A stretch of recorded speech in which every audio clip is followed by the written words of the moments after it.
अस्सलाम वालेकुम। ये वीडियो स्पेशली उनके लिए है जो यूके में अपना स्टडी करना चाहते हैं। तो ये फुल डिटेल वीडियो है। इसमें आपको मैं बताऊंगा कि क्या क्या रिक्वायरमेंट्स होती हैं, कैसे कैसे हम एप्लीकेशन अपनी चला सकते हैं। उसके बाद क्या प्रोसीजर होता है यूनिवर्सिटी का, वीज़ा का, इनरोलमेंट, हर चीज़ आपको डिटेल में हम बताएंगे। तो सबसे पहले जो चाहिए कि आप यूके में स्टडी करने चाहिए, तो इसके लिए सबसे पहले जो इम्पोर्टेंट चीज़ है वो है आपका माइंडसेट। आपको अपने पहले माइंड को समझाना है कि आप यूके में स्टडी क्यों करना चाह रहे हैं। ये नहीं कि आपको कोई फोर्स कर रहा है, आपके पेरेंट्स आपको फोर्स कर रहे हैं कि अगर आपका माइंड नहीं है तो आप तो कुछ भी नहीं कर सकते। तो सबसे पहले होता है कि अपने आप का माइंड सेट बनाना।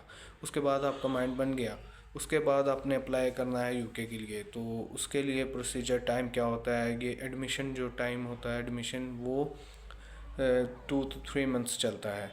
तो अगर आप जनवरी इनटेक के लिए आ रहे हैं तो आपकी जो एप्लीकेशन होगी वो सितंबर से शुरू हो चुकी होगी।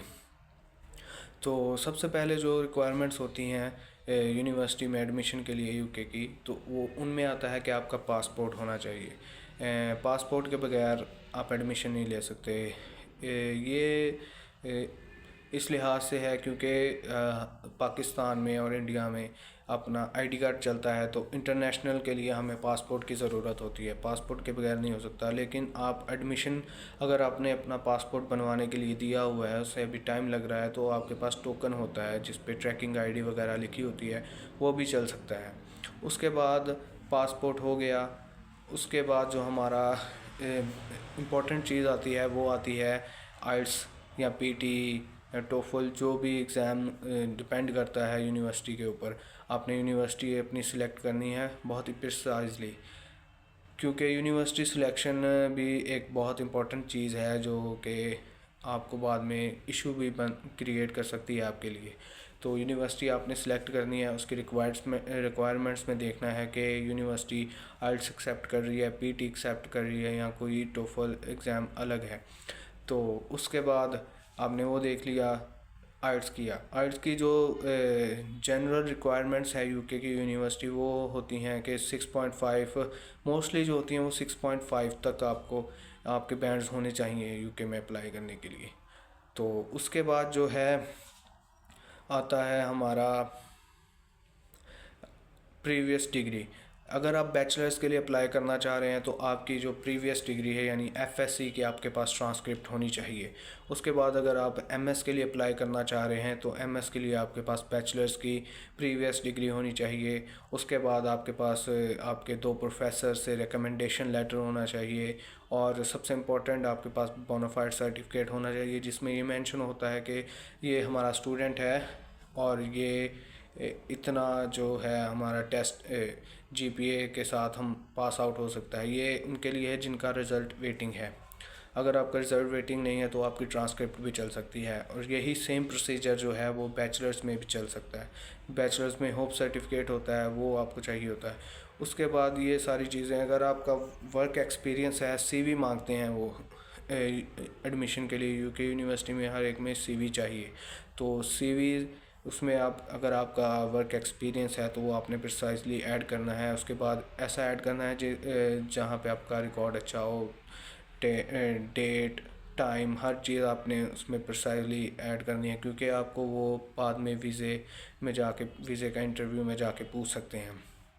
इनके बाद जो चीज़ आती है वो है आपने सारे डॉक्यूमेंट्स अपने कंप्लीट कर लिए हैं। इनमें जो एक चीज़ रह गई है वो है आपकी बैंक स्टेटमेंट।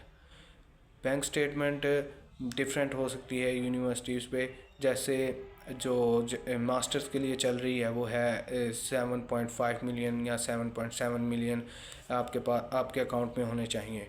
और ये आपके अकाउंट में भी चल सकते हैं और आपके मदर या फादर के अकाउंट में भी चल सकते हैं। लेकिन मैं आपको जो रिकमेंड करूँगा वो ये है कि आप ये जो स्टेटमेंट है वो अपने अकाउंट में रखें, क्योंकि मदर फादर के अकाउंट में बाद में कुछ इशू करते हैं वो वीज़ा और यूनिवर्सिटी के दौरान कि ये आपके उनमें आपको डॉक्यूमेंटेशन ज़्यादा देनी पड़ती है, फैमिली रजिस्ट्रेशन, उसके बाद एफिडेविट, 2-3 डॉक्यूमेंट्स आपको देने पड़ते हैं। तो इसलिए मैं रिकमेंड करूँगा कि आप इन झंझट से बचें और आप अपना पर्सनल अकाउंट में ये सारी चीज़ें रखवाएं। उसके बाद जो है आपने एडमिशन के लिए अप्लाई करना है यूनिवर्सिटी में। यूनिवर्सिटी आपने सेलेक्ट कर दी, यूनिवर्सिटी में आपने एप्लीकेशन सबमिट करवा दी। तो अगर आपके पास डॉक्यूमेंट्स पूरे नहीं हैं, जैसे आपके पास अब क्या रिज़ल्ट वेटिंग है या आप आइट्स अभी कर रहे हैं और आपको उम्मीद है कि आप नेक्स्ट मंथ तक अपना हर चीज़ आपकी क्लियर हो जाएगी, तो आप फिर भी अप्लाई कर सकते हैं। तो इसमें ये होगा कि वो आपको कंडीशनल ऑफ़र लेटर भेज देंगे यूनिवर्सिटी। जब आप अपनी एप्लीकेशन सबमिट करवाएंगे उसके बाद यूनिवर्सिटी आपके एप्लीकेशन को रिव्यू करेगी और उसके बाद आपको कंडीशनल ऑफ़र लेटर मिल जाएगा। उसमें सर्टेन कंडीशंस लिखी होंगी। अगर आपका रिज़ल्ट अवेटिंग है तो वो आपसे मांग सकते हैं कि अपनी ट्रांसक्रिप्ट या डिग्री भी हमें प्रोवाइड करें। और उसके बाद जो है आइट्स अगर नहीं किया तो आइट्स का भी रिज़ल्ट प्रोवाइड करें। ये हो गया ऑफ़र लेटर तक। ये आपकी होता है कि आपकी एप्लीकेशन सक्सेसफुली सबमिट हो गई है और आप फर्दर मूव कर रहे हैं। उसके बाद जब आपके डॉक्यूमेंट सब पूरे हो चुके हैं तो आपने यूनिवर्सिटी को प्रोवाइड करना है। यूनिवर्सिटी आपके डॉक्यूमेंट्स को रिव्यू करेगी। उसके बाद यूनिवर्सिटी आपको एक अनकंडीशनल लेटर भेजेगी। इसका मतलब ये होगा अनकंडीशनल का कि यूनिवर्सिटी ने आपकी एडमिशन कंफर्म कर दिया है, सीट आपकी कंफर्म हो चुकी है और अब यूनिवर्सिटी आपसे पूछेगी कि आप अपनी एप्लीकेशन को एक्सेप्ट करते हैं, फ़र्दर लेके चलना चाहते हैं या फिर नहीं। अगर आप एक्सेप्ट करते हैं तो उसके बाद यूनिवर्सिटी आपसे मांगेगी इनिशियल डिपॉज़िट। जैसे मास्टर्स के लिए जो होता है 20,000 पाउंड्स 25,000 पाउंड्स इतनी फ़ीस होती है मास्टर्स के लिए। तो इसमें जो इनका इनिशियल डिपॉज़िट होता है वो होता है 5,000 पाउंड। आपको इनिशियल डिपॉज़िट पे करना होता है। ये यूनिवर्सिटी एज अ सिक्योरिटी लेती है आपसे कि आप सीरियस हैं, ताकि आपका भी टाइम ज़ाया ना हो और यूनिवर्सिटी का भी टाइम ज़ाया ना हो। तो ये आपकी सीट कंफर्मेशन के लिए है। ये बाद में आपकी फ़ीस में से वो डिटेक्ट कर लेते हैं। उसके बाद आपका अनकंडीशनल लेटर आ गया। उसके बाद आपको वो इंटरव्यू के लिए बुलाएंगे, इंटरव्यू की डेट देंगे, इंटरव्यू आपसे कंडक्ट करेंगे। अगर आपका इंटरव्यू सक्सेसफुल हो जाएगा तो फिर यूनिवर्सिटी आपको देगी कैश लेटर। अगर आपका इंटरव्यू आप सक्सेसफुल नहीं होता तो कुछ यूनिवर्सिटीज़ होती हैं जो आपको सेकंड चांस भी देती हैं कि आप दोबारा इंटरव्यू की तैयारी करके आए तो हम आपसे दोबारा इंटरव्यू कंडक्ट कर लेंगे। लेकिन कुछ यूनिवर्सिटीज़ होती हैं वो सिर्फ एक दफ़ा ही आपकी एक ट्राई ही मानते हैं, उसके बाद आपको वो रिजेक्ट कर देते हैं आपके एप्लीकेशन को। तो जो आपने इनिशियल डिपॉजिट सबमिट किया होगा वो आपको रिफ़ंड हो जाएगा। उसमें भी वो यूनिवर्सिटी की पॉलिसीज़ आप वेबसाइट से देख सकते हैं, रिफ़ंड पॉलिसीज़। उसमें जो होता है उसमें डिडक्शन वगैरह करके आपको वापस मिल जाता है। और जब आपका इंटरव्यू सक्सेसफुल हो गया उसके बाद आपको कैश लेटर मिल जाएगा। कैश लेटर मिल गया उसके बाद आपने क्या करना है, कैश लेटर जब आपके पास आ गया, कैश लेटर का मतलब है आपका यूनिवर्सिटी से हर चीज़ कंफर्म हो चुकी है, आपका एडमिशन कंफर्म हो चुका है। तो आपने कैश लेटर बेसिकली होता है कि आप स्टूडेंट वीज़ा के लिए अप्लाई कर सके। इसके बाद आपने करना है स्टूडेंट वीज़ा के लिए अप्लाई। वीज़ा फ़ाइल करने के लिए आपको यूनिवर्सिटी वाले रिकमेंड करेंगे, वेबसाइट वगैरह उनके ईमेल में आएंगी यूके के लिए। तो आपने वहाँ पे अपना वीज़ा फ़ाइल करने के लिए एप्लीकेशन अपनी पूरी करनी है। उसमें एप्लीकेशन में क्या होता है कि जब आप एप्लीकेशन अपनी कैश लेटर, कुछ डॉक्यूमेंट्स होते हैं जो वीज़े के लिए रिक्वायर्ड होते हैं, जैसे कैश लेटर होता है। उसके बाद आपकी कुछ भी डॉक्यूमेंट्स मांग सकते हैं, जैसे टीबी टेस्ट बहुत इंपॉर्टेंट है। टीबी टेस्ट भी आपसे वो कैश से पहले टीबी टेस्ट आपसे मांगते हैं, क्योंकि यूके में जो भी एंटर हो रहा है उनके लिए बहुत ज़रूरी है कि वो अपना टीबी टेस्ट ज़रूर करवाएं, जो 6 मंथ से पुराना नहीं होना चाहिए। तो उसके बाद आपकी वो मांगेंगे bank statement, passport, bank statement आपकी मैच्योर होनी चाहिए। अगर अनमेच्योर है तो आपके वीज़ा रिफ्यूजल भी हो सकता है। अनमेच्योर बैंक स्टेटमेंट नहीं चलेगी। और कुछ यूनिवर्सिटीज़ ऐसी होती हैं जो ये डॉक्यूमेंट्स पहले आपसे मांगती है कैश से, क्योंकि यूनिवर्सिटी कंफर्म करती है कि बाद में उनका, क्योंकि यूनिवर्सिटी की रेपुटेशन पर भी फ़र्क पड़ता है कि अगर आप ये चीज़ें ना दें और बाद में आपको वीज़े में जाके रिजेक्शन हो तो यूनिवर्सिटी पर भी इम्पेक्ट पड़ता है। तो आपको क्या चाहिए कि आपने सबसे पहले जो कैश लेटर है उसके लिए वो यूनिवर्सिटी आपको कंडीशंस भेजती हैं कि आप अपना टीबी टेस्ट जमा करवाएं। उसके बाद आपकी मैच्योर स्टेटमेंट होनी चाहिए। मैच्योर स्टेटमेंट ये है कि आपको रिक्वायर्ड है कि आपने 7.5 मिलियन आपके अकाउंट में होने चाहिए। तो वो इस तरह होने चाहिए कि वो 28 दिन आपके अकाउंट में होने चाहिए। 28 दिन तक आपके अकाउंट में अगर 7.5 मिलियन पड़े हुए हैं तो वो मैच्योर कहलाएंगे। और ये स्टेटमेंट आप यूनिवर्सिटी को देंगे, यूनिवर्सिटी आपको कैश लेटर देगी। और उसके बाद जब आप वीज़े के लिए अप्लाई कर रहे होंगे तब भी यही स्टेटमेंट आपको लगेगी वीज़े में। उसमें भी आपको मैच्योर स्टेटमेंट होनी चाहिए, क्योंकि वीज़े वाले जो होते हैं वो आपके बैंक से आपके पैसे आपके अकाउंट में होने चाहिए। ये यहाँ पे कोई आप इनका स्कैम करने की कोशिश नहीं कर सकते, क्योंकि जो वीज़ा वाले होते हैं वो आपका हर चीज़ बैकग्राउंड चेक करते हैं। उन्होंने आपके सिंपली बैंक को ईमेल कर देनी है कि ये बंदा है, इसने हमें ये बताया है कि इसके अकाउंट में इतने पैसे हम कंफर्म करना चाहते हैं। अगर आपके अकाउंट में इतने पैसे होंगे तो आपके बैंक वाले जो होंगे आपको वो कह देंगे कि भाई इसमें इतने पैसे मौजूद हैं तो आप फर्दर चल सकते हैं। अगर नहीं है तो बैंक वाले सीधा मना कर देंगे और आपको रिजेक्ट कर दिया जाएगा और बैन भी हो सकते हैं आप यूके के लिए फॉर लाइफ टाइम।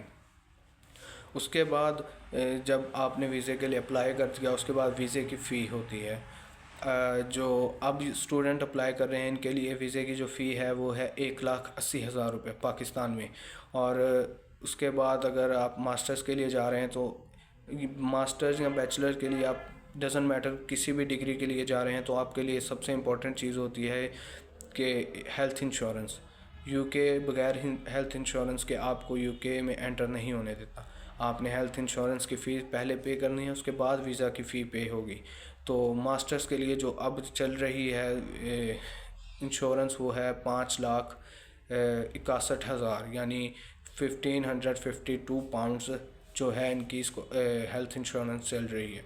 तो हेल्थ इंश्योरेंस आपने पे की, उसके बाद वीज़ा की फ़ी पे की, उसके बाद जो है आपको अपॉइंटमेंट मिलेगा कि आपने इस डेट को एम्बेसी में आना है तो आपने पासपोर्ट वगैरह जमा करवाना है। और उसके बाद पासपोर्ट आपने जब जमा करवा दिया उसके बाद आपको टाइम मिलेगा कि आपको ईमेल टाइम बल्कि नहीं देते, वो कहते हैं कि आपको ईमेल आ जाएगी। ईमेल से आपको पता चल जाएगा कि आपका वीज़ा एक्सेप्ट हुआ है या रिजेक्ट हुआ है और आपने कब कलेक्ट करना है अपना पासपोर्ट आके। और अगर आपका प्रोसेस आपकी एप्लीकेशन में कोई यूके एम्बेसी को डिफ़िकल्टी फेस नहीं होती तो वो आपका 1-2 दिन में, हफ्ते में, 3 हफ्ते में, जितनी मर्ज़ी देर में वो आपका वीज़ा लगा देंगे। अगर उन्हें कोई डिफ़िकल्टी फेस होती है तो वो आपको नॉन स्ट्रेट फॉरवर्ड ईमेल भेजेंगे जिसमें वो आपको बताएंगे कि इतना इतना प्रोसेस टाइम लग सकता है। और अगर इन्हें कोई डिफ़िकल्टी और फेस हुई वो आपका इंटरव्यू भी ले सकते हैं। जैसा कि इंटरव्यू वो ज़्यादातर कंडक्ट करते हैं ये चेक करने के लिए कि जैसे आपने बैचलर्स में किया है या एफएससी में आपने मेडिकल किया है और आप बाद में इंजीनियरिंग की फ़ील्ड में आ जाएंगे तो यूनिवर्सिटी यूके एम्बेसी चेक करती है कि भाई ये जो बंदा है ये पहले मेडिकल करके आया है और अब इंजीनियरिंग में आ रहा है, तो इसको हमने चेक करना पड़ेगा कि ये बंदा क्रेडिबल है या नहीं, या फिर ये वैसे ही यूके में एंटर होना चाहता है, पढ़ाई वगैरह में इसका कोई इंटरेस्ट नहीं है। तो इसके लिए जो है वो इंटरव्यू आपका लेंगे। इंटरव्यू में आपसे वो पूछ सकते हैं कि आपने ये अप्लाई इस कोर्स के लिए ही अप्लाई क्यों किया, आपकी प्रीवियस एजुकेशन के बारे में पूछ सकते हैं। उसके बाद आपकी बैंक स्टेटमेंट के बारे में पूछ सकते हैं कि आपके पास भी ये पैसे कहाँ से आए, किसने दिए, आपका स्पॉन्सर कौन है। ये कुछ क्वेश्चन है वो मैं आपको एक अलग वीडियो में पूरे बताऊंगा कि कौन कौन से एम्बेसी के इंटरव्यू में रिक्वायर्ड होते हैं क्वेश्चन और उनके आंसर कैसे करने हैं।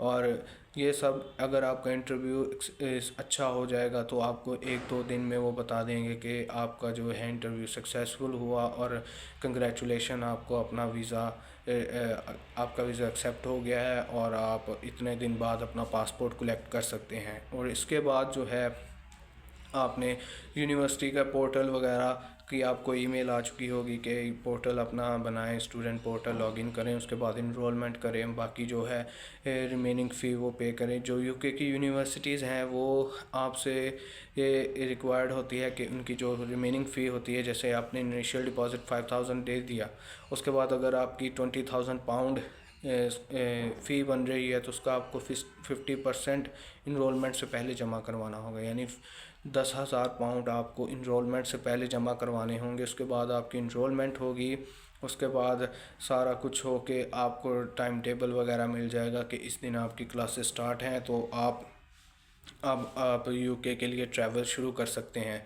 तो उसके ये सारा कुछ प्रोसीजर होने के बाद आप अपनी टिकट वगैरह करवाएंगे, उसके बाद आप यूके में जाएंगे और आपने जो होगी रिमेनिंग फ़ी वो आपको इंस्टॉलमेंट या जो भी आपकी यूनिवर्सिटी के साथ बात होगी तो वो यूनिवर्सिटी आपसे एक्सेप्ट कर लेगी फ़ीस वगैरह। और कुछ रिस्पॉन्सिबिलिटीज़ होती हैं स्टूडेंट्स की, वो आपको करनी होगी। अगर आप स्टडी के लिए गए हैं तो आपको 20 आवर्स वीकली अलाउ हैं वर्किंग के लिए। तो अगर आप उनसे ज़्यादा 20 घंटों से ज़्यादा आप करने की कोशिश करेंगे वो इलीगल में आ जाता है। अगर आप यहाँ को यूके की पुलिस को या किसी को पता चला कि आप इलीगल काम कर रहे हैं तो ये आपके लिए बहुत बुरा भी हो सकता है, क्योंकि वो यूके इस कानून में पहुँच सकते हैं कि जो उनकी पॉलिसीज़ के अकॉर्डिंग आए हैं बंदे वो उन्हें ही करते हैं। मतलब अगर आपको 20 घंटे अलाउ हैं तो आप 20 घंटे ही कर सकते हैं, इससे ज़्यादा अगर करेंगे तो वो आपके ख़िलाफ़ एक्शन लेंगे, आपको डिपोर्ट भी कर सकते हैं, आपको आइंदा के लिए यूके के लिए वो बैन भी कर सकते हैं। तो अगर आप एक कंट्री के लिए बैन हो जाते हैं तो बाकी दूसरी कंट्रीज़ में जाने के लिए आपको बहुत मुश्किलात फ़ेस करनी पड़ती हैं, तो ये आपके लिए अच्छा नहीं होगा। तो जो आपको चीज़ उन्होंने बताई है कि 20 घंटे करना है तो 20 घंटे ही आप करें, इससे ज़्यादा करने की आपको ज़रूरत नहीं है।